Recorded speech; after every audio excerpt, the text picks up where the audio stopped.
सुद्धा सर्व तुमच्या सिनियरिटीची रिस्पेक्ट करून तुम्हाला तो दर्जा देत होते आतापर्यंत घरामध्ये. आणि तुम्ही कालच्या टास्कमध्ये काय केलं तर अरबाजला सपोर्ट केला कॅप्टनच्या टास्कमध्ये, ना की तुम्ही तुमचा जो प्रॉपर ग्रुप होता बी ग्रुप त्याला सपोर्ट न करता, धनंजयला सपोर्ट न करता तुम्ही अरबाजच्या पाठीमागे इन्फ्लुएन्स झाला.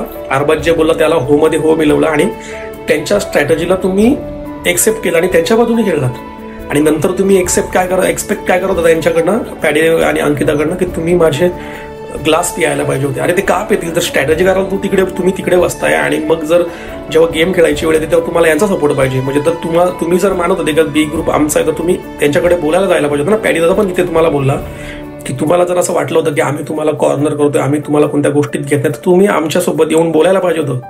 तुम्ही त्या अरबाज सोबत गेले, तिथे स्ट्रॅटेजी केली आणि तुम्हाला काय वाटतं का आम्ही तुम्हाला हेल्प करावी. ह्याच अरबाज आणि निक्कीने तुमच्या कॅप्टन्सी वेळी तुम्हाला प्रॉब्लेम क्रिएट केले, तुमच्याशी भांडण केली, प्रत्येक गोष्टीमध्ये तुम्हाला ते रोकटोक करत होते आणि